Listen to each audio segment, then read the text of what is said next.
ಪಣ ತೊಟ್ಟು ನಿಂತಿದೆ ಇರಾನ್. ಏನಾಗುತ್ತೆ ಅದನ್ನು ಮಾಡೇ ಬಿಡಬೇಕು ಅನ್ನುವಂಥ ತೀರ್ಮಾನಕ್ಕೆ ಬಂದಿರೋ ರೀತಿ ಕಾಣ್ತಾ ಇದೆ ಇರಾನ್. ಯಾಕಂದರೆ ನಾಯಕನೇ ಸತ್ತು ಹೋಗಾಯಿತು. ಅದಾದ ಮೇಲೆ ಮುಂದೆ ಶರಣಾಗತಿ ಗ್ಯಾರಂಟಿ.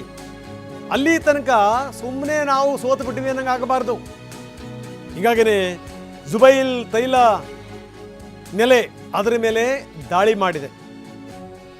ರಾಸ್ ತನುರಾ ಪ್ರದೇಶದಲ್ಲಿರುವಂಥ ಅರಾಮ್ಕೋ ಘಟಕ, ಸೌದಿ ಅರೇಬಿಯಾದ ಜುಬೈಲ್ ಮೇಲೂ ಕೂಡ ಇರಾನ್ ದಾಳಿ ಮಾಡಿರೋದು. ದೊಡ್ಡ ತೈಲ ಸಂಸ್ಕರಣಾ ಘಟಕ ಅದು.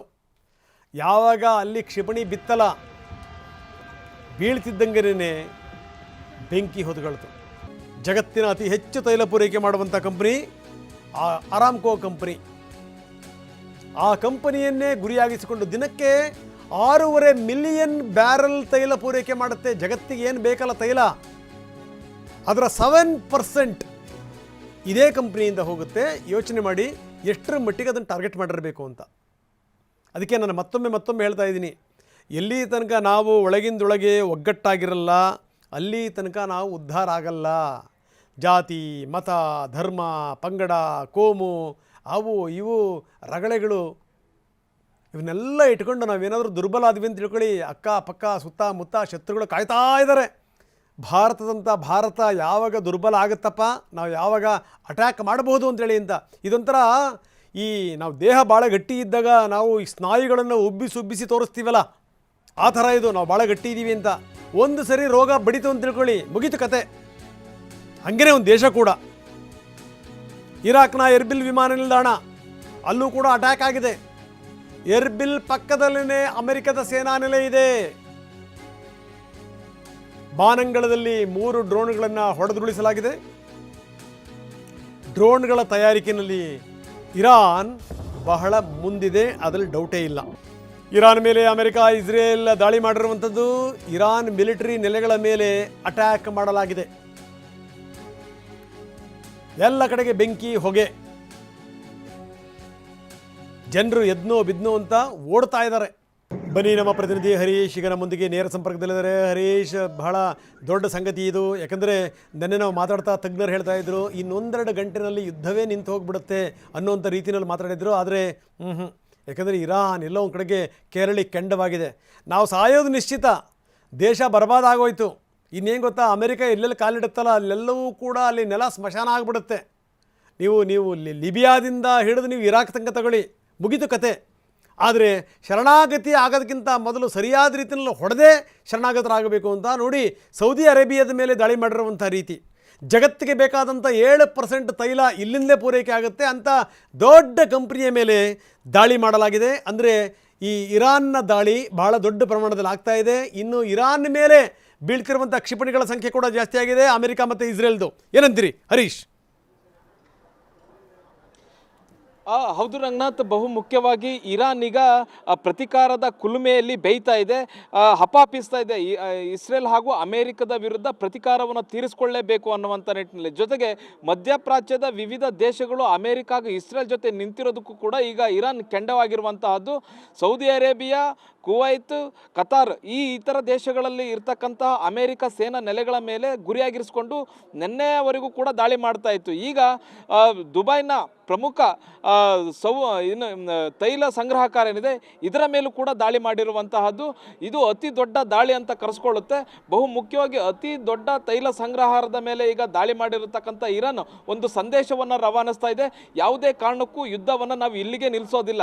ಒಂದು ಚರ್ಚೆ ಆಗ್ತಿತ್ತು, ಖಮೇನಿ ಹತ್ಯೆ ಆದ ಬಳಿಕ ಇರಾನ್ ಶಾಂತ ಆಗುತ್ತೆ, ಸೇನಾ ದಂಡನಾಯಕನೇ ಅಂದರೆ ಇಡೀ ದೇಶದ ದಂಡನಾಯಕ ಸರ್ವೋಚ್ಚ ನಾಯಕನೇ ಸತ್ತು ಹೋದ ಮೇಲೆ, ಹತ್ಯೆ ಮಾಡಿದ ಮೇಲೆ ಆ ದೇಶ ತಣ್ಣಗಾಗುತ್ತೆ ಮತ್ತು ಯಾವುದೇ ರೀತಿಯಾದಂತಹ ಪ್ರತಿಕಾರಕ್ಕೆ ಹೋಗೋದಿಲ್ಲ, ಮತ್ತು ಮುಂದಿನ ಯಾವತ್ತಾದರೂ ಪ್ರತಿಕಾರದ ಪ್ರತಿಜ್ಞೆ ಮಾಡಬಹುದು ಅನ್ನುವಂಥ ನಿಟ್ಟಿನಲ್ಲಿ ಚರ್ಚೆಗಳು ನಡೀತಾ ಇತ್ತು. ಆದರೆ ಖಮೈನಿ ಹತ್ಯೆಯಾದ ಕೆಲವೇ ಗಂಟೆಗಳಲ್ಲಿ ಪ್ರತಿಕಾರದ ಪ್ರತಿಜ್ಞೆಯನ್ನು ಇರಾನ್ ಮಿಲಿಟರಿ ಮಾಡುತ್ತೆ.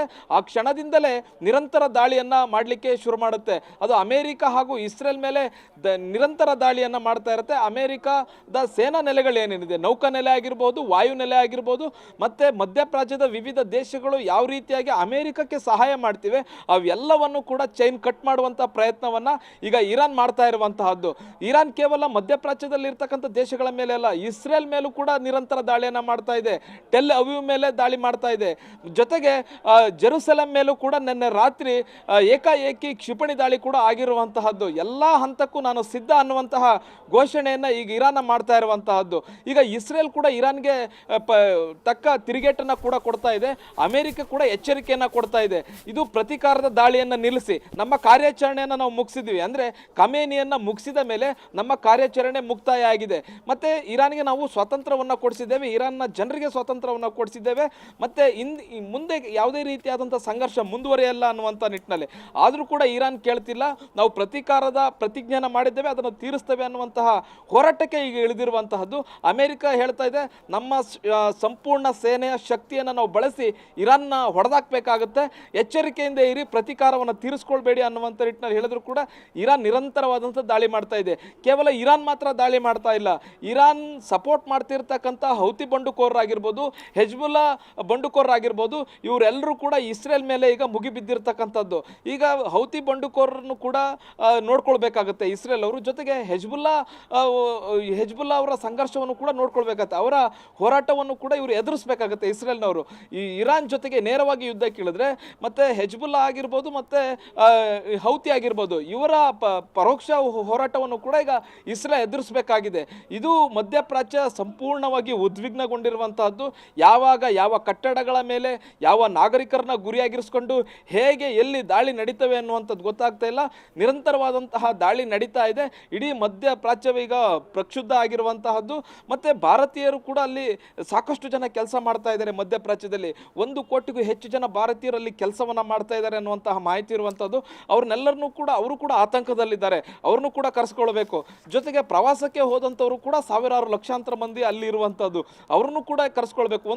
ಅವರು ಸೇಫ್ ಆಗಿರುವಂಥ ಜಾಗದಲ್ಲಿ ಇರೋದು ಒಂದು ಕಡೆ, ಏರ್ಪೋರ್ಟ್ನಲ್ಲಿ ಸುಮಾರು ಜನ ಅಲ್ಲೇ ಸಿಕ್ಕಾಕೊಂಡು ಬಿಟ್ಟಿದ್ದಾರೆ, ಏರ್ಪೋರ್ಟ್ನಿಂದ ಹೊರಗೂ ಹೋಗೋಕ್ಕಾಗ್ತಿಲ್ಲ, ಮತ್ತು ವಿಮಾನಗಳು ಎಲ್ಲವೂ ಕೂಡ ನಿಶ್ಶಬ್ದ ಆಗಿರುವಂಥ, ಅಂದರೆ ಎಲ್ಲವೂ ಕೂಡ ಬಂದ್ ಆಗಿರುವಂತಹದ್ದು. ಹೀಗಾಗಿ ಏರ್ಪೋರ್ಟ್ ಹೊರಗೆ ಹೋಗಬೇಕು ಅಂತಂದರೆ ವೀಸಾ ಎಕ್ಸ್ಟೆಂಡ್ ಮಾಡಬೇಕಾಗುತ್ತೆ. ಅದಕ್ಕೂ ಕೂಡ ಭಾರತೀಯ ರಾಯಭಾರಿ ಅಧಿಕಾರಿಗಳು ಅಲ್ಲಿನ ಮಧ್ಯಪ್ರಾಚ್ಯದ ವಿವಿಧ ದೇಶಗಳ ರಾಯಭಾರಿ ಕಚೇರಿಗಳನ್ನು ಸಂಪರ್ಕ ಮಾಡಿವೆ. ಯಾರು ಏರ್ಪೋರ್ಟ್ನಲ್ಲಿ ಸಿಕ್ಕಾಕೊಂಡಿದ್ದಾರೆ ಅವರ ವೀಸಾವನ್ನು ಎಕ್ಸ್ಟೆಂಡ್ ಮಾಡೋದಕ್ಕೋಸ್ಕರ ಪ್ರಯತ್ನವನ್ನು ಮಾಡ್ತಿರುವಂಥದ್ದು. ಮತ್ತು ಕರ್ನಾಟಕ ಸರ್ಕಾರ ಕೂಡ ಅದೇ ಮನವಿಯನ್ನು ಮಾಡಿಕೊಂಡಿದೆ ಕೇಂದ್ರ ಸರ್ಕಾರಕ್ಕೆ. ಯಾರ್ಯಾರು ಕನ್ನಡಿಗರು ಎಲ್ಲೆಲ್ಲಿ ಸಿಕ್ಕಾಕೊಂಡಿದ್ದಾರೆ ಏರ್ಪೋರ್ಟ್ಗಳಲ್ಲಿ, ಅವರು ಸುರಕ್ಷಿತವಾಗಿರಬೇಕು ಅಂದರೆ, ಅವ್ರು ಹೊರಗಡೆ ಹೋಗಬೇಕು ಅಂತಂದರೆ ಬಹುಮುಖ್ಯ ಅವರಿಗೆ ವೀಸಾ ಎಕ್ಸ್ಟೆಂಡ್ ಮಾಡಬೇಕಾಗುತ್ತೆ. ಹೀಗಾಗಿ ಎಲ್ಲ ಪ್ರಯತ್ನಗಳು ಈಗ ನಡೀತಾ ಇದೆ. ರಂಗನಾಥ್, ಎಸ್, ಧನ್ಯವಾದ ಹರೀಶ್ ತಮ್ಮೆಲ್ಲ ಮಾಹಿತಿಗೆ.